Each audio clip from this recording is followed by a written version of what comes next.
बांधल्या, ज्या पद्धतीने शैक्षणिक संस्था निर्माण केल्या, प्रत्येक गोष्ट जर आपण त्यांची पाहिली तर त्याच्या मागे आपल्याला राष्ट्र निर्मितीचं ध्येय सतत काळजात ठेवत असलेलं दिसतं. हे कुठेतरी मंचावर जायचं आणि व्याख्यान द्यायचं म्हणून मी बोलत नाहीये. तुम्हाला हे आपल्याला लक्षात घेतलं पाहिजे की डॉक्टर बाबासाहेब आंबेडकर व्याख्यानाचा विषय नाही आहे.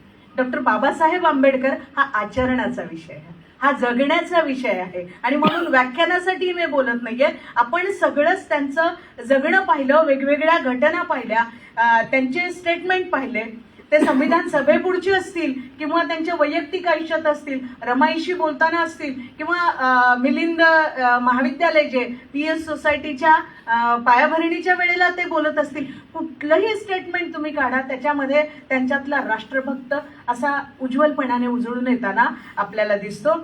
बाबासाहेब आंबेडकर संविधान सभेवर आले, घटना मसुदा समितीचे अध्यक्ष ते झाले आणि त्यांनी मग या पद्धतीची घटना निर्माण केली. आपल्याला ठाऊक आहे की किती मोठा काळ घटना निर्मितीचं काम सुरू होतं. ती घटना जेव्हा तयार झाली ते जे हस्तलिखित लिहिलं होतं 12,000 पानांचं हस्तलिखित आहे आणि त्याचं वजन 13 किलो होतं. ती जी घटना, त्या हस्तलिखिताचं वजन 13 किलो होतं. त्या महामानवानं तब्येत प्रकृती त्यांची चांगली नसताना सातत्याने बसून टी कृष्णमाचारी यांचं संविधान सभेसमोरच विधान आहे. ते म्हणाले की ही जी घटना मसुदा समिती होती 7 सदस्यांची होती आणि या 7 सदस्यांमध्ये एक जण मृत्युमुखी पडला, दोघे जण प्रकृती अस्वास्थ्यामुळे तिकडे आले नाही, एक जण अमेरिकेमध्ये गेलेला होता आणि असे वेगवेगळे लोक, म्हणजे 7 सदस्यांची जी समिती होती त्या समितीमध्ये म्हणजे खेतानवारले म्हणून कृष्णमाचार्यांना घेतलं, पण बाकीचे ते कुठलेही सदस्य काम करू शकले नाही. एक जण त्याच्या राजकीय कार्यामध्ये मशगूल होता म्हणून तो सदस्य तिथे येऊ शकला नाही. तर म्हणण्यासाठी ही 7 सदस्यांची समिती होती, मात्र प्रत्यक्षात असं करता करता त्या समितीचं काम करण्याची संपूर्ण जबाबदारी डॉक्टर बाबासाहेब आंबेडकरांवर आली आणि या एकट्या माणसानं त्याच्या समर्थ खांद्यावर ती जबाबदारी आल्यानंतर अद्भुत अशा प्रज्ञेनं त्यांनी ते संविधान निर्माण केलेलं आहे. तरी सुद्धा BN रावचं पिल्लू येतं की नाही, यांनी हे मसुदा निर्माण केलेला आहे. 3 महिन्यामध्ये त्यांनी निर्माण केला होता. It is like a official duty. आणि तरी सुद्धा ते तसं येतं आणि सांगितलं जातं की हे असं केलेलं आहे. पण म्हणजे बरं झालं की त्यावेळेला ब्रिटिशांचा कालखंड होता, अन्यथा कोणी बाबासाहेब आंबेडकर नावाचा माणूस होता का आणि त्याची काही घटना मसुदा समितीवर निवड झाली का, अध्यक्ष होता का, त्यानं काय लिहिलं का, त्यानं काय म्हणलं का, राष्ट्रासंदर्भातलं त्याचं काही विधान होतं का, काय मांडणी होती का, काय भूमिका होती का, काय काम केलेलं आहे, हे सगळेच संदर्भ पुसले गेले असते अशी साधार शंका वाटते. आजचा काळ हा संविधान मूल्यांच्या पडझडीचा काळ आहे. आजचा काळ इतिहासाचं विकृतीकरण करण्याचा काळ आहे. आजचा काळ सोयीचा इतिहास लिहिला जाण्याचा काळ आहे. आणि म्हणून ज्या वेळेला आपण संविधानाच्या संदर्भात विचार करतो, बाबासाहेबांचंच एक स्टेटमेंट मला आठवतं आणि मला वाटतं ते सांगितलं पाहिजे. बाबासाहेब म्हणतात, विचार देखील मर्त्य असतात, विचार देखील मर्त्य असतात. जसं आपल्याला झाडांचं पालन पोषण करावं लागतं, झाडाची जोपासना करावी लागते, मशागत करावी लागते, रोपांना जीव लावावा लागतो, तेव्हा ते रोपांचं वृक्ष होतं, ते वृक्ष जिवंत राहतो. हे जसं आपण झाडा फुलांच्या संदर्भात करतो, तसं बाबासाहेब म्हणतात विचार देखील मर्त्य असतात. त्यांना जिवंत ठेवायचं असेल, त्याची जोपासना करावी लागेल, त्याची नरिशमेंट करावी लागते, त्याला आपल्याला पुढे घेऊन जावं लागेल. आणि तो जर आपण पुढे घेऊन गेलो नाही तर तो विचार मरतो नव्हे, आपल्यासारख्या महान देशात विचार मारला जातो. ही परिस्थिती आहे. आणि म्हणून मी तुमचं मंचावर उभी आणि अरे वा तुम्ही काय छान आंतरराष्ट्रीय परिषद आयोजित केली आणि म्हणून मी तुमचं कौतुक करावं यासाठी कुठलाही शब्द उच्चारत नाहीये. मी यासाठी विचारते, यासाठी मी बोलतेय की विचार मर्त्य असतात. हे संविधान सुद्धा मर्त्य केलं जाऊ शकेल ही भीती आहे. 3 दिवसापूर्वी सरांचा मला फोन आला होता की मॅडम अशी अशी कॉन्फरन्स आहे आणि तुम्हाला यावं लागेल. मला वाटलं की पुढल्या महिन्याची 4 तारीख आहे. तर मी म्हणलं हो काही हरकत नाही, आय विल कम. आणि मग माझ्या लक्षात आलं की हे परवाचाच कार्यक्रम आहे. पण मी होकार दिला, म्हणजे तेव्हा मी ऍक्सिडेंटली दिला होता आणि जेव्हा मला कळालं तेव्हा मी म्हणाले की yes, I have to go. मला इथं जाणं गरजेचं आहे, मला इथं जाणं गरजेचं आहे. बाबासाहेब आंबेडकर असं म्हणाले की सुशिक्षित लोकांनी मला धोका दिलेला आहे. बाबासाहेब म्हणाले की सुशिक्षित लोकांनी मला धोका दिला आहे आणि त्या सुशिक्षितांमधली आज मी एक व्यक्ती असेल तर मला असं वाटतं हे माझं कर्तव्य आहे. बाबासाहेबांना ज्या कोणी सुशिक्षित लोकांनी धोका दिला आणि म्हणून सुशिक्षित लोकांकडे पाहण्याचा दृष्टिकोन जो एक कलंक सुशिक्षित लोकांवर लागलेला आहे, मला वाटतं तो पुसून टाकण्याची आपली जी काही किंचित जबाबदारी आहे. आणि या महामानवाने जे संविधान हे जगातलं सगळ्यात मोठं लिखित संविधान बाबासाहेबांनी या देशाला दिलेलं आहे आणि त्या संविधानाची ही आपण असं पाहतो की हे 76वं वर्ष आहे आणि तुम्ही इतकी मोठी कॉन्फरन्स घेऊन याला सॅल्यूट करताय. हे बाबासाहेबांचं संविधान, त्यांची जी प्रज्ञा आहे, त्यांचं जे कार्य आहे. आणि म्हणून मला असं वाटतं की आपण सुद्धा जाऊन तिथे या संविधान निर्मात्याला नमन करण्याची संधी मिळालेली असेल. भले काही रिझन्स असतील पण आपण जायला पाहिजे आणि म्हणून मी इथे आले आणि म्हणून मी आपलं कौतुक करते, अभिनंदन करते की अत्यंत महत्त्वाची बाब आपण केलेली आहे. हे जे संविधान डॉक्टर बाबासाहेब आंबेडकरांनी लिहिलं त्यावेळेला बाबासाहेबांचा संविधान सभेवर येण्याचा प्रवास सोपा नव्हता. तुम्हाला हे सगळं माहीत आहेच असं माझी खात्री आहे, कारण आपण एक भूमिका घेऊन कॉन्फरन्सला आहात असं मी मानते, आपल्याला माहीत आहे. पण तरी सुद्धा मला असं वाटतं की थोडं स्पर्श करायला या मुद्द्याला काही हरकत नाही की बाबासाहेब आंबेडकरांना संविधान सभेवर यायचंच होतं. त्यांचं ते मिशन होतं की नाही, मला इकडे जायचंय, मला घटना समितीवर जायचंय. आणि बाबासाहेब घटना समितीमध्ये आले. कसे आले तुम्हाला माहिती आहे, काँग्रेस काय बाबासाहेबांच्या प्रेमात पडलेली नव्हती की चल बाबा तू आमच्या घटना, देशाची घटना लिहून टाका असं म्हणून काय बाबासाहेबांच्या मागे लागलेत का लोक? ऐसे कुछ नाही. बाबासाहेबांना जाण्याची इच्छा होती. बाबासाहेबांसाठी जोगेंद्रनाथ मंडल जे आहे त्यांनी त्यांची जागा रिकामी करून दिली. बाबासाहेब तिथनं आले. पण मग नंतर काय झालं, ते सगळं खारिज झालं आणि मग पुन्हा नव्यानं प्रश्न निर्माण झाला की बाबासाहेबांना घटना समितीवर कसं येता येईल. पण त्या दरम्यान जे आहे की जेव्हा बाबासाहेबांनी संविधान सभेसमोर व्याख्यान दिलेलं होतं, भाषण केलं होतं, जी चर्चा झाली, जी मांडणी केली, त्याच्यानी निश्चितपणानं लोक दिपून गेले की रे ही काय बुद्धी आहे, ही काय मांडणी आहे. आणि या मांडणीमध्ये असणारं केंद्रीय सूत्र जे आहे ते राष्ट्राविषयीचं प्रेम आहे. ती जी जाणीव त्यांना झाली त्यानंतर, म्हणजे ब्रिटिश जेव्हा भारत सोडून जाणार होते त्यावेळेला अशी चर्चा झाली की तुमच्या राष्ट्राची, तुमच्या देशाची घटना तुम्ही लिहिली पाहिजे. ही चर्चा झाली आणि ही चर्चा झाल्यानंतर भारतातले जे मान्यवर काँग्रेसी लोक होते ते सिलोनचे जे सर विल्यम्स आयव्हर जेनिंग्स जे आहेत त्यांच्याकडे गेले ते आणि ते म्हणाले की बाबा रे, तुम्ही इतके महान आहात, तुम्ही घटना तज्ञ आहात, कृपया आमच्या देशाला तुम्ही घटना लिहून द्या. त्या जेनिंग्सला त्यांनी अशी रिक्वेस्ट केली. ते जेनिंग्स म्हणले, अरे बाबा तुम्ही माझ्याकडे कशाला आला? त्यावेळेला भारतामध्ये तेज बहादूर सप्रू, म्हणजे बॅरिस्टर तेज बहादूर सप्रू, बॅरिस्टर बाळासाहेब जयकर आणि बाबासाहेब आंबेडकर असे 3 बॅरिस्टर त्यावेळेला होते. आणि ते जे सर आयव्हर जेनिंग जे आहेत ते म्हणाले, अरे तुम्ही माझ्याकडे कशाला आलात? तुमच्या देशाचीच नव्हे, लिहू नये बरं का, प्रतिभा हिरेमनाचं काही बोलत नाही, की तुमच्या देशाचीच नव्हे अख्ख्या विश्वाची राज्यघटना लिहील असा तज्ञ तुमच्याकडे आहे. अरे तुम्ही माझ्याकडे कशाला आलात?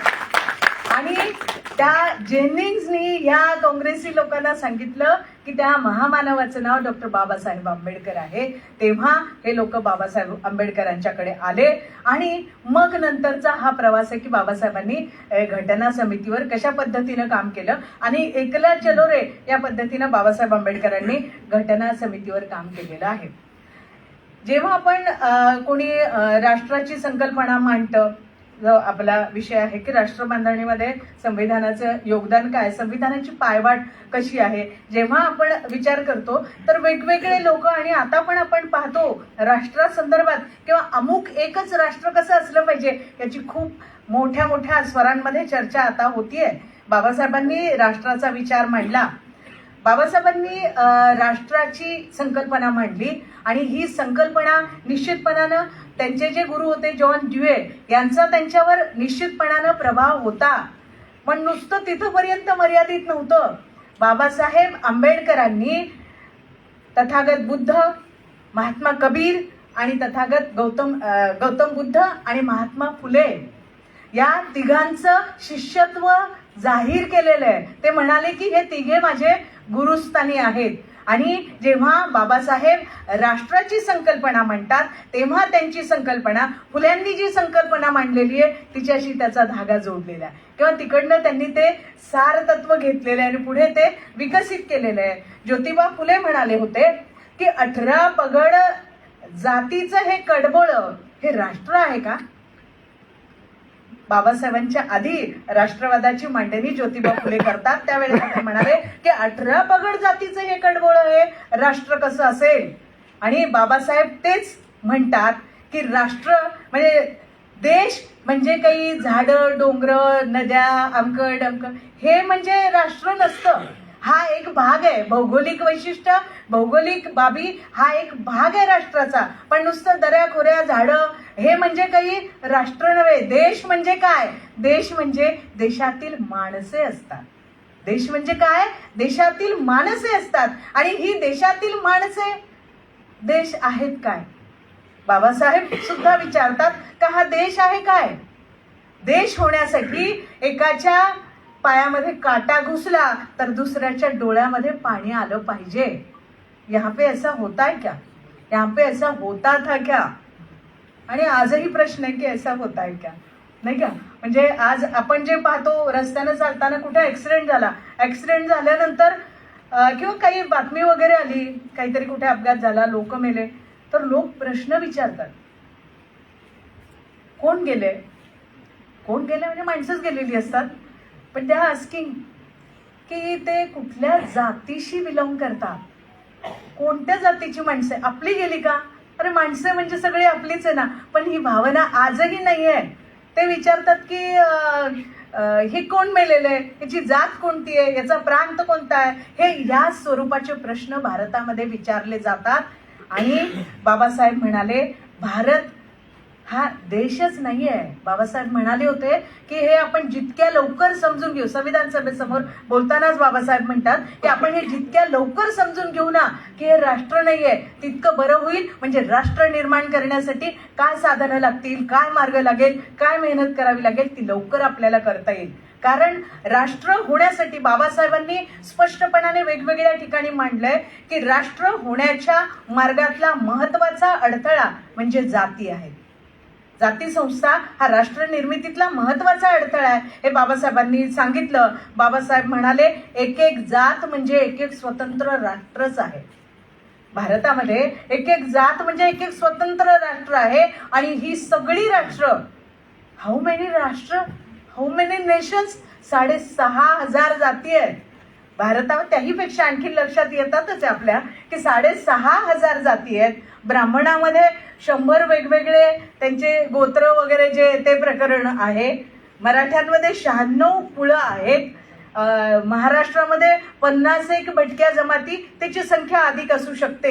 हे काय आपण एक दगड मारला की तिथे नवीन जात, नवीन अशा उपजात, पोटजात, ह्याच्यामध्ये सगळे म्हणजे महात्मा फुले म्हणले होते की वेद म्हणजे भेद आहेत. आणि या वेदांनी तुम्हाला मला आपल्या सगळ्यांना शतखंडित करून ठेवलेलं आहे. आपल्याला सगळं विभाजित करून ठेवलेलं आहे. म्हणजे बघा की एक भारतातला माणूस अमेरिकेतल्या माणसाला भेटला तर ते स्वतःचा परस्परांशी परिचय करून देताना तो माणूस सांगेल की आय एम अमेरिकन, हे तो त्या पद्धतीनं सांगेल. पण महाराष्ट्रीयन माणूस किंवा भारतीय माणूस असेल तर काय सांगेल? तो जो कोणी असेल, समजा मी अहिरे आहे किंवा मी आहेर असते. वेलांटी आणि मात्र्याचं खूप फरक आहे बरं का.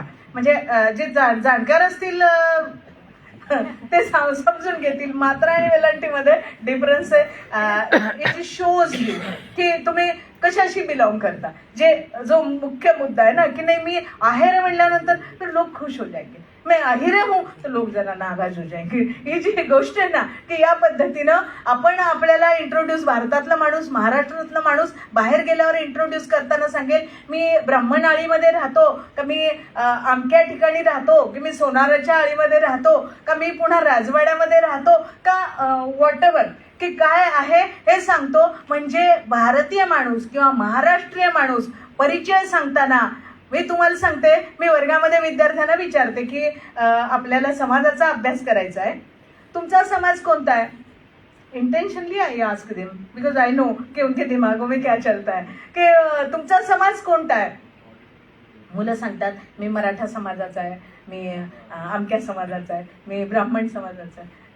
अरे ब्राह्मण हा समाज नाही आहे, मराठा हा समाज नाही आहे. समाज, society is a different concept आणि जात ही वेगळी कन्सेप्ट आहे. पण आपल्या डोक्यामध्ये आपण म्हणजे ओम टू टोम, आईच्या गर्भात असेपासून ते आपण थडग्यात जातो तोवर सुद्धा जात ही अत्यंत निर्णायक आहे आणि तिचाच संस्कार आपल्यावर सातत्यानं केला जातो. म्हणून इथला माणूस बाहेर गेल्यानंतर त्याला परिचय विचारल्यावर तो जात सांगतो, परिचय सांगत नाही. तो माणूस राष्ट्र सांगतो आणि आपण जात सांगतो. म्हणजे राष्ट्र निर्मितीसाठी किती मोठा अडथळा आहे हे बाबासाहेबांनी पाहिलं होतं आणि बाबासाहेबांनी त्या पद्धतीनं मांडणी केली आहे. ते म्हणले हे राष्ट्र नाही आहे आणि मग हे राष्ट्र व्हायचं असेल तर फुले जसं म्हणतात की राष्ट्राला राष्ट्र होण्यासाठी काय हवंय, एकमयता हवी आहे.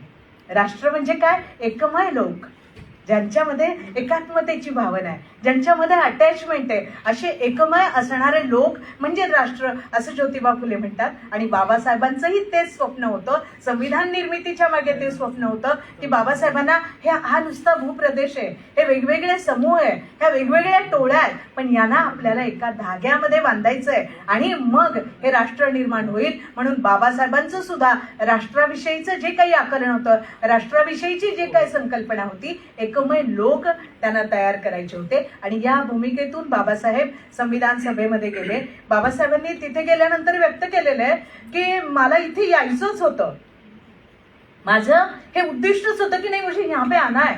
वाय तर नाही, मला त्या खुर्चीतच बसून बघायचंय, मला ड्राफ्टिंग कमिटीचं अध्यक्षच कसं असतं ते बघायचं. ये था क्या. त्यांच्यासाठी तर हजारो खुर्च्या पडलेल्या होत्या स्वागतासाठी, पण बाबासाहेब म्हणले मला तिथे जायला पाहिजे. का जायचंय, या भारतातला जो तमाम दलित, शोषित, आदिवासी, स्त्रिया, अल्पसंख्याक हा सगळा जो वर्ग आहे ना, त्या वर्गाला मानवत्व प्रदान करायचंय, त्यांना त्यांचे हक्क द्यायचे आणि म्हणून मला लढायचंय. त्यासाठी मला तिथं गेलं पाहिजे जिथे एक वैचारिक युद्ध चाललेलं असतं, जिथं काहीतरी एक निर्मितीची प्रक्रिया सुरू आहे. म्हणून माझ्या माणसांसाठी, जातीचे नव्हे, जे सगळे तमाम शोषित लोक आहेत, त्या शोषितांचा प्रतिनिधी म्हणून तिथे मला जायचंय आणि त्यांच्यासाठी मला स्पेस तयार करायची, म्हणून तिथे जायचंय. आणि बाबासाहेब संविधान सभेमध्ये गेले आणि म्हणाले की मला यायचं होतं आणि या कारणासाठी यायचं होतं, पण इतकी मोठी संधी मिळेल असं मला वाटलं नव्हतं. आणि बाबासाहेब आनंदी झाले कारण त्यांना राष्ट्र निर्माण करायचं होतं. बाबासाहेबांची कुठलीही पण कृती आपण पाहिली तर आपल्याला लक्षात येतं राष्ट्र निर्मितीचं. मी म्हणाल्याप्रमाणे ते बघा, म्हणजे बाबासाहेब आंबेडकरांनी जी आंदोलनं केली, ज्या संघटना काढल्या, ज्या पार्टी त्यांनी काढली, ते सगळं. आणि इव्हन आपण असं पण जर पाहिलं, बाबासाहेबांनी जो धम्म दिलेला आहे, बाबासाहेबांनी जो बौद्ध धम्म दिलेला आहे, ते पण जर आपण पाहिलं तर तुमच्यात लक्षात येईल की राष्ट्रभावना किती प्रबळ आहे. प्रत्येक गोष्टीच्या मागे, प्रत्येक कृतीच्या मागे, प्रत्येक विचाराच्या मागे राष्ट्राचा विचार किती आहे, एकदम तो बेस आहे. की जेव्हा बाबासाहेबांना धर्म स्वीकारायचा होता त्यावेळेला सगळेच मुस्लिम धर्माचे जे मान्यवर आहेत, ख्रिश्चन धर्माचे, सगळ्या वेगवेगळ्या धर्माचे जे धर्मगुरू आहेत, त्यांचे जे प्रमुख लोक आहेत, ते बाबासाहेबांच्याकडे आले आणि त्यांनी आग्रह केला की तुम्हाला धर्म जर स्वीकारायचा आहे तर आमचा धर्म स्वीकारा, हा इतका चांगला आहे, तुमचे सगळे जे सदस्य आहेत, जी माणसं आहेत, त्यांना आम्ही समानतेनं वागवू वगैरे. बाबासाहेब बोलतात, मला जेव्हा धम्म स्वीकारायचा होता त्यावेळेला मी विचार केला, मुस्लिम धर्म हा त्याचे जे धर्मगुरू आहेत, प्रेषित आहेत, उगम आहेत, बाहेर आहे, ख्रिश्चन धर्माचा उगम बाहेर आहे, मला माझ्या मातीतला धर्म या लोकांना द्यायचा आहे. ही राष्ट्रभक्ती काय असते प्रत्येक बाबीमध्ये दिसते. आणि म्हणून बाबासाहेबांनी या मातीत निर्माण झालेला तथागताचा जो बुद्ध धम्म आहे तो बुद्ध धम्म या जनतेला दिलेला आहे. आणि त्यांची जी राष्ट्रप्रेमाची भावना आहे ती राष्ट्रप्रेमाची भावना त्यांनी काय आपल्याला दाखवण्यासाठी केलेलं नाहीये, ते त्यांचं जगणं होतं. आणि पण आपण जेव्हा शोधत जातो तेव्हा आपल्याला दिसतं की या पद्धतीनं बाबासाहेबांचं जे जगणं होतं ते होतं. बाबासाहेबांनी जी जी कामं केलेली आहेत त्या कामामध्ये म्हणजे प्रबोधनाचा जो भाग आहे याच्यामध्ये की प्रबोधन काय केलेलं आहे बाबासाहेबांनी हे जर पाहिलं तर अख्ख्या आयुष्यभर ते प्रबोधनच करत होते असं आपण सगळेजण पाहिले. आणि प्रत्येक गोष्टीच्या नोंदी आहेत, प्रत्येक गोष्टीचे रेफरन्सेस आहेत. ब्रिटिशांचा काळ होता म्हणून इतिहास तो अजूनही आणि काही आणखीन आपण जर जतन केला तर निश्चितपणानं सापडेल की बाबासाहेबांनी समजा महाडच्या चौदार तळ्याचा संघर्ष आहे, महाडच्या चौदार तळ्याचा सत्याग्रह आहे, त्या सत्याग्रहाला खूप मोठ्या प्रमाणावर बायका आलेल्या आहेत. आणि त्या बायका कडेवर लेकरं घेऊन त्यांची भाकरी जी आहे शिड्या भाकरी फडक्यामध्ये बांधून त्या बायका महाडच्या चौदार तळ्याच्या संघर्षाच्या सत्याग्रहाला आलेल्या आहेत. इथे आल्यानंतर काय होतंय त्या इतक्या प्रचंड मोठ्या संख्येनं बायका आल्यात आणि बाबासाहेब त्यांच्याशी बोलतायत. बाबासाहेबांनी पाहिलं की हे काय काय वर्ग आहे, यांची काय दुःख आहे, हे आजही कुठे आहेत, हे जगणं काय, हे सगळं बाबासाहेब पाहतात आणि त्यांचं अंतःकरण एकदम ओथंबून जातं. बाबासाहेब ते चित्र्यांची मिसेस जी आहेत ते चित्र्यांच्या मिसेसला सांगतायत. बाबासाहेब म्हणतात ह्या ज्या माझ्या मायभगिनी आलेल्या आहेत ना त्यांना चांगली साडी कशी नेसायची हे तुम्ही शिकवा. बघा हे प्रबोधन काय असतं, एम्पॉवरमेंट काय असतं, नुसतं भाषणामध्ये नसतं, जगण्यामध्ये असतं, आचरणामध्ये असतं. आणि बापाच्या काळजाचा हा जो महामानव आहे तो म्हणला की नाही माझ्या माय भगिनींना चांगल्या पद्धतीनं साड्या कशा नेसायच्या हे शिकवा. आणि हा एक वेगळा पैलू आहे. आणि तिथे मग त्यांनी हे प्रबोधन आहे, हा संस्कार आहे, हे या पद्धतीनं. आणि हे एम्पॉवरमेंट सुद्धा आहे की बाबासाहेब म्हणतात तुम्हाला 2 वेळा खायला अन्न मिळालं नाही ना हरकत नाही, उपाशी राहा पण चांगले कपडे घातले पाहिजे. खायला अन्न मिळालं नाही तर चालेल पण कपडे चांगले घातले पाहिजे, कारण त्या कपड्यामधनंच तुमची इमेज निर्माण होते आणि त्या कपड्यामुळेच तुम्हाला रिस्पेक्ट मिळतो. हे कल्चर बाबासाहेबांनी दिलेलं आहे, हा संस्कार आहे, हे प्रबोधन आहे, हे बापासारखं प्रबोधन आहे. म्हणजे आपण विचार करू शकत नाही की नाही एवढा मोठा घटनातज्ञ आहे, हे इतकं बोजड पुस्तकं वाचलेलं आहे, हे इतकं 12,000 पानांचा ग्रंथ लिहिलेला आहे आणि हा माणूस इतक्या छोट्या छोट्या गोष्टी सांगतो. ह्या आपल्या मायभगिनी आहेत आणि यांना आपण शिकवलं पाहिजे. हे खूप मागे आहे, मी थोडं पुढे निघून आलोय आणि माझ्या लोकांना मला सोबत घेऊन जायचंय. आणि म्हणून बाबासाहेब सांगतात की नाही असे कपडे नाही घालायचे, चांगल्या पद्धतीनं साडी नेसा. ते बघा त्या बायका वरच्या वर्गातल्या बायका कशा नेसतात, तुम्ही सुद्धा. बाबासाहेब म्हणले फाटकं असलं तरी हरकत नाही पण नेटकं असलं पाहिजे. हे या इतक्या छोट्या गोष्टी हे प्रबोधन आहे, हे प्रबोधन बाबासाहेबांनी केलेलं आहे. आणि वेगवेगळ्या वेळेला वेगवेगळ्या प्रसंगी बाबासाहेब या पद्धतीचं प्रबोधन करतायत, ते शिकवतायत. मग त्या पद्धतीनं त्या महिलांना त्यांनी सांगितलं चित्र्यांच्या मिसेसला की यांना हे शिकवा. आणि जेव्हा त्या महिला निघालेल्या आहेत परत बाबासाहेब प्रत्येकीच्या हातावर 8आणे 1 रुपया देतात. व्हॉट इज दिस, याला चोळी बांगडी असं म्हणतात की बहीण आली किंवा मुलगी आली तर बाप किंवा भाऊ असा काय करतो आपल्या बहिणीच्या आपल्या लेकीबाळीच्या हातावर असं चोळी बांगडीसाठी पैसे देतो. बाबासाहेब आंबेडकर तसा बाप माणूस होता आणि म्हणून की त्यांनी ती काळजी पण घेतली की तुम्ही. आणि नाही असं काही खूपच प्रेमळ वगैरे मायाळू वगैरे असा कार्यक्रम नव्हता. संताप आला तर बाबासाहेबांनी ज्या पद्धतीनं संताप व्यक्त केलेला आहे तेही आपण जाणून आहात. पण एकाच वेळेला हे बापाचं महान असं मायाळू कनवाळू काळीज असणार आहे हे घटनातज्ञ डॉक्टर बाबासाहेब आंबेडकर त्यांनी या पद्धतीनं केलंय. आणि त्या एकदा बाबासाहेब आंबेडकर नागपूरला गेले.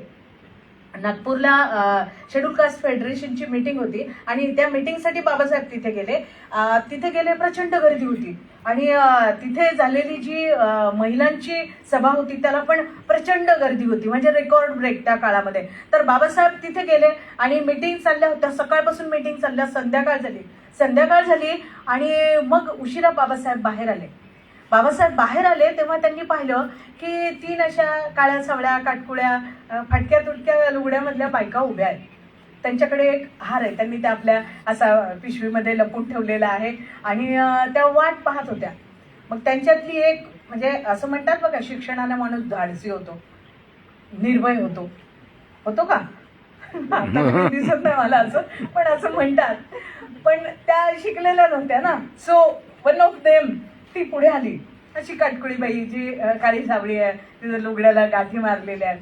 लेकिन वो आगे आ गई आणि म्हणली याच्यामध्ये बाबासाहेब कोण आहे? See the daring. ते आली पुढे, बाबासाहेब कोण आहे याच्यात? बाबासाहेबांना पण कौतुक वाटलं. बाबासाहेब म्हणले मीच आहे बाबासाहेब, काय आहे मला काय म्हणायचं. मग त्या पुढे आल्या आणि चेहऱ्यावर खूप वैताग आणि जवळपास संतापच होता की सकाळपासून आम्ही इथे उभं राहिलो ना, हा माणूस बाहेर सुद्धा येत नाही. बाबासाहेब म्हणले की काय म्हणायचंय. मग त्यांनी त्यांच्या ज्या पिशवीमध्ये, म्हणजे पिसोडी आपण म्हणतो, त्याच्यात तो असा झाकून ठेवलेला हार होता, तो हार बाहेर काढला आणि म्हणलं की आम्हाला तुमचा सत्कार करायचा आहे. तुम्ही हे जे काम करताय ना, तर आम्ही ऐकतो की तुम्ही खूप मोठं काम करताय, तुम्ही आपल्या समाजासाठी इतकं मोठं काम करताय, म्हणून मग आम्हाला तुमचा सत्कार करायचा आहे. त्यासाठी आम्ही केव्हाचं सकाळपासून इथे थांबलो, पण तुम्ही काय आलेच नाही बाहेर. बाबासाहेब म्हणले काय नाही, इथे इतकं मोठं काम होतं, मीटिंग्स होत्या, काय हरकत नाही. पण बाबासाहेबांनी पाहिलं त्या अत्यंत कफल्लक बायका होत्या की लुगड्याला त्यांच्या गाठी आणि असे कपडे फटके तुटके, त्या अशा मळकट्ट कळकट्ट, पण मोठा हार आणला होता. बाबासाहेब म्हटले तुम्ही एवढा मोठा हार कसा आणला? हे किती पैसे लागले असतील, एवढा मोठा हार कसा आणला? त्या म्हणाल्या आम्ही गवताचे हारे जरा जास्ती काढलेले ना. काय म्हणाल्या? गवताचे हारे आम्ही जास्ती काढलेले, आम्हाला तुमचा सत्कार करायचा होता ना, आणि म्हणून आम्ही हे घेऊन आलोय, आणि तुम्ही हे मोठं काम करताय म्हणून आम्हाला तुमचा सत्कार करायचा होता. बाबासाहेब त्यांना म्हणाले मला माझी आई आठवत नाही, माझ्या आईचा चेहरा मला आठवत नाही, कारण आधीच वारल्या होत्या ना त्या मला आठवत नाही. पण मला नक्की वाटतंय की माझी आई ना तुमच्यासारखीच असेल, तुमच्यासारखीच माझी आई मायाळू असेल, की तिला माझ्याविषयी अशीच अपार करुणा वाटत असेल, आणि तुम्ही माझ्यासाठी म्हणजे माझ्याप्रती इतकं आदर दाखवताय, प्रेम दाखवताय. मी तुम्हाला शब्द देतो की मी जितक्या डिग्र्या घेतल्यात, माझ्यापेक्षा जास्त डिग्र्या तुमच्या लेकराबाळांनी घ्याव्यात, यासाठी मी प्राणांतिक कष्ट करेन. मी प्राणांतिक कष्ट करेन की तुमच्या लेकराबाळांनी जास्ती शिक्षण घेतलं पाहिजे, आणि ते जर मी करू शकलो नाही तर मी मला गोळी मारून लिहून आहे बरं का. बाबासाहेब म्हणाले हे जर मी करू शकलो नाही ना तर मी मला गोळी मारून घेईल. या पद्धतीचा समाजाविषयीचं प्रेम आणि त्या समाजाच्या उत्थानाचा कळवळा, त्यासाठीची प्रेरणा, हे म्हणजे बाबासाहेब आंबेडकर होते. त्यासाठी त्यांनी सगळी हयात त्यांची त्यासाठी घातलेली, प्रत्येक क्षण त्यासाठी घातलाय. प्रत्येक वेळी ते त्या संदर्भातला विचार करतात. बाबासाहेबांच्या वडिलांचे जे एक मित्र होते, जमादार होते ते, आणि त्यांची मुलगी ती 7वीला काहीतरी शाळेमध्ये पास झाली, म्हणून बाबासाहेबांनी बाहेरून पत्र त्यांना पाठवलेलं आहे, आणि त्या पत्रामध्ये ते कौतुक करतात की हे किती छान केलं की मुलीला तुम्ही शिकवताय. आणि बाबासाहेब शिक्षण कशासाठी? शिक्षण हे वाघिणीचं दूध आहे, जो प्राशन करील तो गुरगुरल्याशिवाय राहणार नाही. काय? वाघिणीचं दूध आहे, आणि जो प्राशन करील तो गुरगुरल्याशिवाय राहणार नाही. आणि किती लोक गुरगुरायला लागले, किती लोक गुरगुरत आहेत. ही जी वाघीण आहे ना, हे जिचं दूध आपल्याला प्यायचे, ती वाघीण भांडवलदारांच्या दावणीला बांधलेली आहे, आणि त्यांना पाहिजे असं पाणी टाकून टाकून ते दूध आपल्याला देतात. कोण गुरगुरणार आहे? पण गुरगुरलं पाहिजे. बाबासाहेबांना अभिप्रेत होतं की हे वाघिणीचं दूध आहे, आणि म्हणून बाबासाहेब त्यासाठी आधी सुरुवातीपासून, म्हणजे काही घटना समितीवर गेले म्हणून बाबासाहेब तसं बोलायला लागले असं नाही, त्यांचा पिंडच तसा होता की बाबासाहेबांनी ते कौतुक केलेले, 7वी पास झालेल्या मुलीचं, त्या पालकांचं कौतुक केलंय. आणि बाबासाहेब तेव्हा म्हणतात बाबासाहेब की ज्ञान आणि विद्या ही काही फक्त पुरुषांसाठी नाही. फेमिनिझम जे आहे ना, लोक काय म्हणतात आपल्याकडे, असं होतं बघा की 1975 नंतर फेमिनिझम निर्माण झाला. मी याला ठाम विरोध करते, नकार देते. ऐसे कुछ नहीं है. इसवी सन पूर्व 200 मध्ये महाप्रजापती गौतमी तथागताची जी माता होती, ती वैशालीपासून कपिल वस्तूपर्यंत चालत गेली. आम्हालाही प्रवज्याचा अधिकार पाहिजे, आम्हालाही ज्ञानाचा अधिकार पाहिजे, आणि तो जो बिंदू आहे तो स्त्रीमुक्तीचा प्रारंभ बिंदू आहे असं मी मानते. 75 मध्ये काही स्त्रीमुक्ती सुरू झाली नाही. तिकडे युनोमध्ये काय केलं की आपण म्हणायचं ही स्त्रीमुक्ती नाही, ऐसे नाही आहे. तिनं जो म्हणजे ज्ञानाच्या प्राप्तीसाठी तो 500 महिलांचा मोर्चा नेला ना, तो जो मोर्चा नेला तो जगातला पहिला लॉंग मार्च आहे. आणि कशासाठी? काही नाही, मी राजकन्या आहे मग मला शिक्षण द्या. गार्गी मैत्रीचं जसं झालंय ना, एक्सेप्शनल स्पेशल केसेस, की वचनकुची मुलगी आहे म्हणून गार्गीला शिक्षण मिळालं, याज्ञवल्क्याची बायको आहे म्हणून मैत्रीला ज्ञानाचा अधिकार मिळतो. ऐसे कुछ नाही था की सगळ्या तळागाळातल्या वेगवेगळ्या जात धर्म वर्गाच्या बायका आहे ना, अशा सगळ्या बायका तथागतांकडे मोर्चा घेऊन गेले की आम्हाला सुद्धा प्रवज्जेचा अधिकार पाहिजे, आम्हाला सुद्धा ज्ञानाचा अधिकार पाहिजे. आणि मला असं वाटतं तो स्त्रीमुक्तीचा प्रारंभ बिंदू आहे. आणि इसवी सन पूर्व त्या 2ऱ्या शतकामध्ये जगात कुठेच या पद्धतीचा ज्ञानप्राप्तीसाठी मोर्चा दिसत नाही. म्हणून हा भारतातल्या नव्हे जगातल्या स्त्रीमुक्तीचा प्रारंभ आहे असं मी मानते. पण आपण तिकडे जाणार नाही, तसं इतिहासाकडे जायचं नाही आपल्याला. असं काही मिळालं ऐकतं तर मग आपण की युनोनं ते दशक जाहीर केलं आणि मग ही स्त्रीमुक्तीची चळवळ सुरू झाली. तर हा वेगळा मुद्दा आणि हे सगळं आपण पाहिलं पाहिजे. बाबासाहेब काय म्हणतात की म्हणजे इतिहासाचं विस्मरण होता कामा नये. आपण इतिहासाचं विस्मरण होऊ देता कामा नये. मग आपण काय आहोत? तुम्ही मी आपण इतिहास निर्माण करणारे लोक आहोत का नाही? पण इतिहास लिहून ठेवत नाही. मग आपण इतिहास लिहित नाही. तुम्ही केलेल्या कामावर तुम्ही लिहिलेल्या इतिहासावर दुसरे सह्या करतात, ही परिस्थिती आहे. आणि बाबासाहेब म्हणतात मरते होतात बरं का, विसरायचं नाही. इतिहास लिहायचा, इतिहास जपायचा, इतिहास निर्माण सुद्धा करायचा. आणि म्हणून बाबासाहेबांनी स्त्रियांच्या शिक्षणाच्या संदर्भात त्यावेळेला सांगितलं की ज्ञान आणि विद्या फक्त पुरुषांपुरतं नाहीये, हे स्त्रियांना सुद्धा दिलं पाहिजे. हे त्यावेळेला रमाईला लिहिलेल्या एका पत्रात बाबासाहेब म्हणतात की मी स्त्रियांच्या बाजूचा मी सच्चा सैनिक आहे. रमाईला लिहिलेल्या पत्रामध्ये बाबासाहेब म्हणतात. बाबासाहेबांनी रमाईला एक पत्र लिहिलेलं आहे आणि रमाई वाचत होत्या बरं का, साक्षर केलं होतं बाबासाहेबांनी त्यांना की नाही. म्हणजे त्यासाठी बाबासाहेब रागवले होते. बाबासाहेब म्हणले मी जेवण सुद्धा करणार नाही जोपर्यंत तू अक्षर गिरवणार नाही, असा रुसवा बाबासाहेबांनी धरला होता. बाबासाहेबांनी रमाईला पत्र पाठवलं. ते म्हणाले मी इकडे आलेलो आहे आणि मी पाहतोय सगळी माणसं मुक्त आहेत, सगळी माणसं स्वतंत्र आहेत आणि मला पंख फुटले आहेत. बाबासाहेब म्हणतात मला असं वाटतं मला पंख फुटले आहेत. पंख कसे आहेत? बाबासाहेब म्हणतात मला पोलादाचे पंख फुटले आहेत की कोई तोड नाही पाहिला. मला पोलादाचे पंख फुटले आहेत. बाबासाहेब म्हणतात मी इथे आलेलो आहे आणि मी तुला त्रास देतोय, म्हणजे तू गरिबीत आहे, तू दारिद्र्यानं गांजलेली आहे, पण मला एक स्वप्न पडलेलं आहे.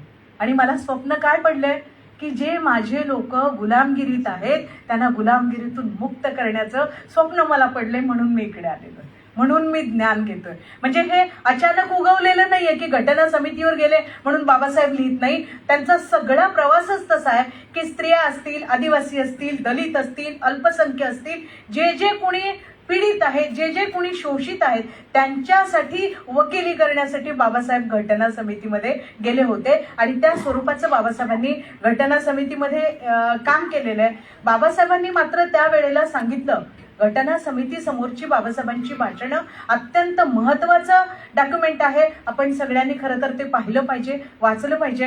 बाबासाहेब म्हणतात की म्हणजे संविधान सभेसमोर शेवटचं जे त्यांचं व्याख्यान होतं त्यावेळेला बाबासाहेब म्हणाले अत्यंत विसंगत परिस्थितीमध्ये आपण प्रवेश करतो आहोत. आज आपण अत्यंत विसंगत परिस्थितीमध्ये प्रवेश करत आहोत.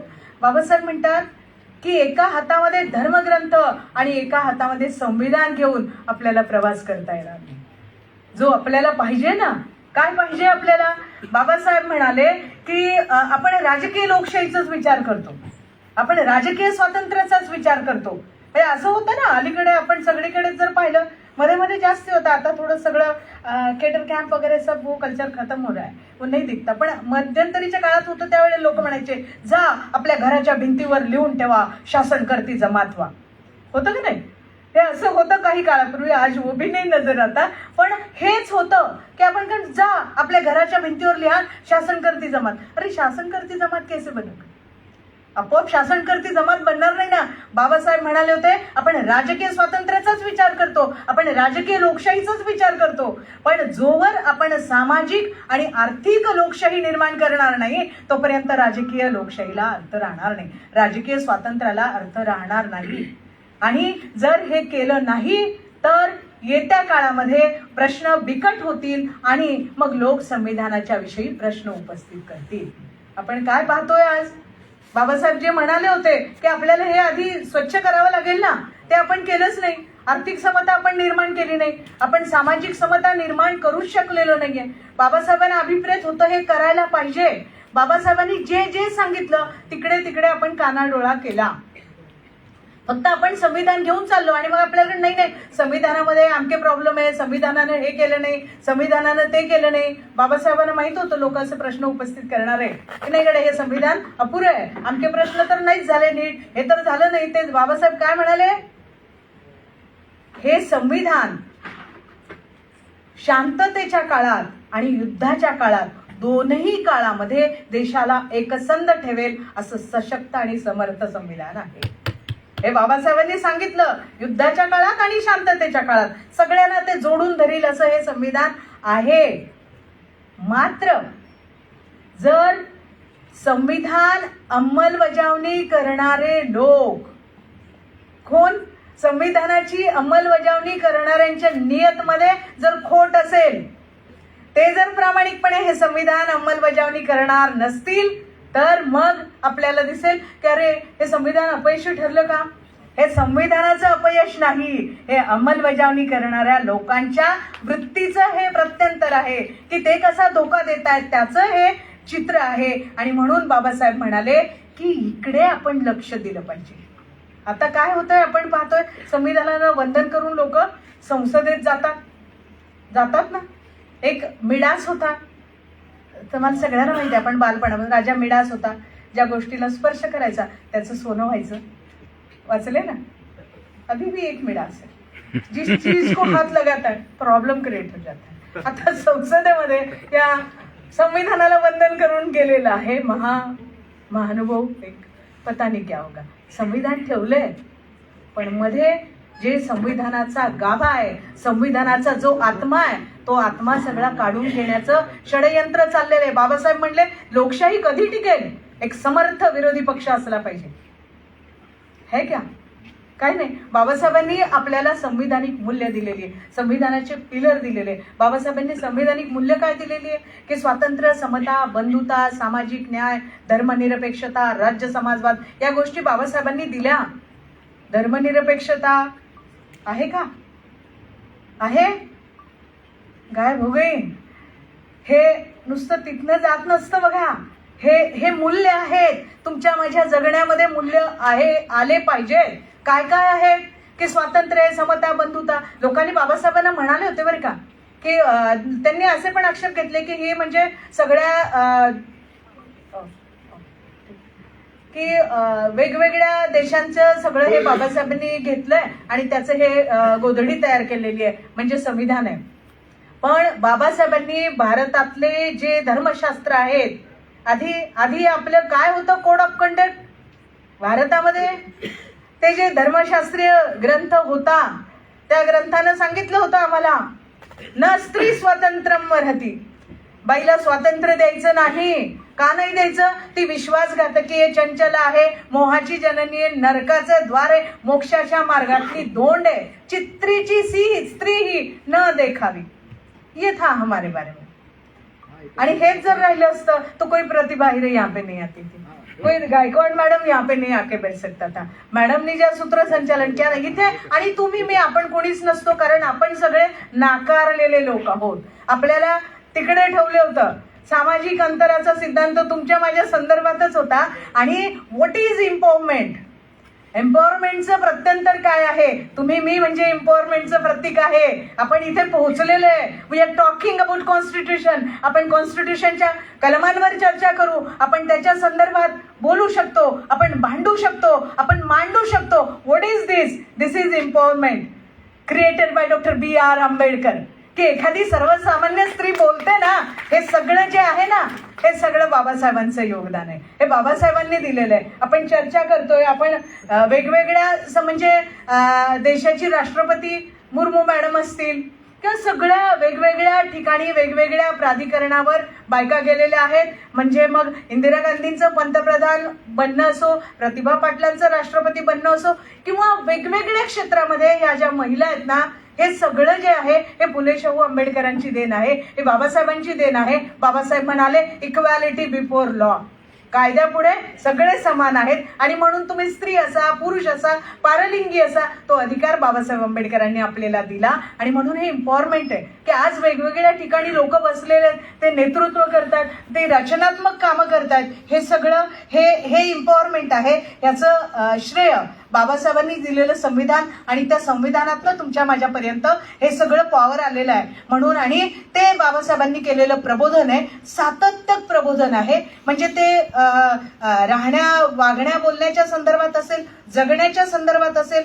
बाबासाहेब म्हणतात की कोणतीही बाई, म्हणजे एखादी जी आपण असं म्हणू की जी बाई चांगलं वर्तन करत नाहीये, डेवियंट बिहेवियर करते, तर ती बिहेवियर तसं चुकीचं वर्तन करते म्हणून ती चांगला पैसा कमवते. खानदानी बाईला काय माहित नसतं का की असं वागल्यानंतर पैसा मिळतो, पण खानदानी बाई त्या पद्धतीनं वागत नाही.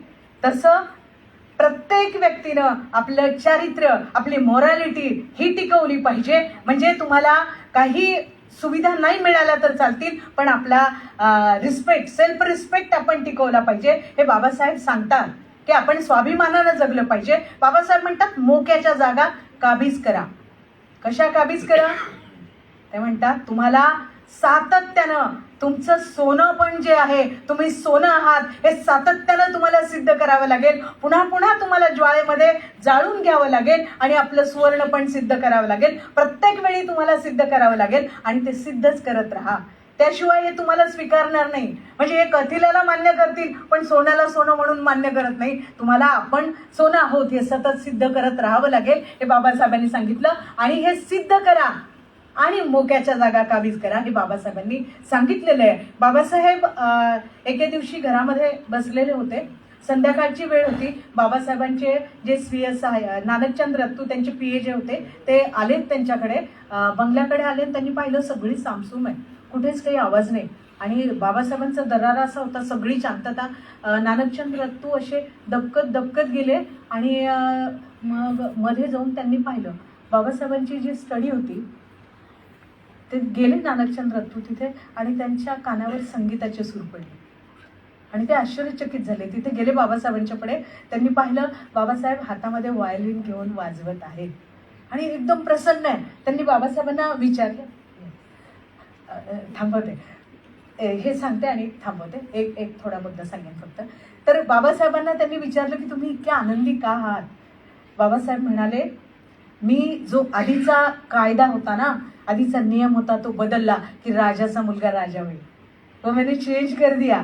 आता राजघराण्यातून राजा येणार नाही, राजा मतदान पेटीमधनं येईल. आणि हा बदल केला, मी एका सर्वसामान्य माणसाला राजा बनवलंय आणि म्हणून मी आज खूप खुश आहे, असं बाबासाहेब म्हणाले. हे त्यांनी लोकशाही दिली, लोकशाही मूल्य दिलेली. एक छोटीशी ते बाबासाहेबांचं त्यामागचं मुद्दा काय होतं, विचार काय होता हे सांगते. एक ग्रामीण भागामध्ये एक शिक्षक होता, गुरुजी, आणि त्या गुरुजीनं त्याच्या विद्यार्थ्यांना शिकवलं. 4 मुलं त्याचे शिकण्यासाठी बाहेर गेले आणि मग बाहेरून उच्च शिक्षित होऊन आले. इथे आल्यानंतर ते म्हणले, गुरुजी तुम्ही आमची टेस्ट घ्या. ते म्हणले, अरे माहिती बाबा तुम्ही एवढ्या हायली क्वालिफाईड आहात, तुमची काय टेस्ट घ्या? ते म्हणले, नाही तुम्ही आमची टेस्टच घ्या. तर गुरुजी नाही म्हणला, पण हे पोरं काय ऐकलं. ते म्हणले, ठीक आहे बाबा तुमची टेस्ट घेतो. बाजूला एक कागद पडलेला होता, त्याने त्या कागदाचे तुकडे तुकडे केले, त्यांच्या समोर असे फेकले आणि हा कागद मला जोडून द्या म्हटले. मग ते highly qualified people just like you and me, त्यांनी काय केलं, तो कागद जोडण्याचा प्रयत्न करायला लागले. 15 मिनिटं झाले, 20 मिनिटं झाले, अर्धा तास, 1 तास, कागद काही जोडता येईना. बाजूला एक मेंढपाळ उभा होता, अडाणी. तो मेंढपाळ तो ते गुरुजीला म्हणलं, गुरुजी मी एक ट्राय करू का? म्हटलं तू मूर्खच करे, एवढे हायली क्वालिफाईड लोक तू काय करणार आहे, शांत बैस. तर पुन्हा थोड्या वेळ मला करून पाहू द्या ना. तर म्हटलं ते मुलं पण चल चल करून बघ. मग यानं गेला आणि विदिन सम सेकंड्स त्यानं काय केलं, तो कागद जसा होता तसा तयार करून दिला. का तयार करून दिला? मागे माणसाचं चित्र होतं, तो नकाशा होता. आणि नकाशा ते लोक, शिकलेले लोक, अरुणाचल प्रदेशचा अर्धा तुकडा अरुणाचल प्रदेशला किंवा महाराष्ट्राचा अर्धा तुकडा महाराष्ट्राला कसा चिकटेल आणि कागद कसा बनेल हे बघत होते. पण तो जो अडाणी माणूस होता त्या माणसाला कळालं नकाशा महत्वाचा नाहीये, अरे माणूस महत्वाचा आहे. कागद जोडून उपयोग नाही, सीमारेषा जोडून उपयोग नाही, माणूस जोडला पाहिजे. नकाशाच्या मागे असणारा माणूस त्या अडाणी माणसाला दिसला आणि त्यानं त्या माणसाला बरोबर जोडलं. बाबासाहेब आंबेडकरांना माणूस जोडायचा होता. घटना, राष्ट्र, लोकशाही, संविधान याचं सूत्र आहे की माणसं जोडले पाहिजे आणि नुसतं जोडून उपयोग नाही, त्यांना सन्मान दिला पाहिजे, स्वातंत्र्य, समता, बंधुता ही दिली पाहिजे. हे सूत्र होतं आणि हे बाबासाहेबांनी मांडलं. म्हणून हे इम्पॉवरमेंट आहे, बाबासाहेबांचं प्रबोधन आहे. असो, आपण मला इथे बोलावलं त्याबद्दल मी आपली मनपूर्वक ऋण व्यक्त करते. खूप शतकाचं बोलणं आहे म्हणून तो वेळ पुरत नाही, पण मग आता पर्याय नाही त्याला की एक ओळ जाता जाता सांगते आणि नक्कीच थांबवते. जे हक्क पाहिजे ते सारेच दान करते, जे हक्क पाहिजे ते सारेच दान करते. अरे रक्षा तुझी न माझी हे संविधान करते, रक्षा तुझी न माझी हे संविधान करते. आपण मला अत्यंत महत्वाच्या क्षणी बोलण्याची संधी दिली. आपले मनपूर्वक ऋण व्यक्त करते. क्रांतिकारी. जय भीम, जय संविधान.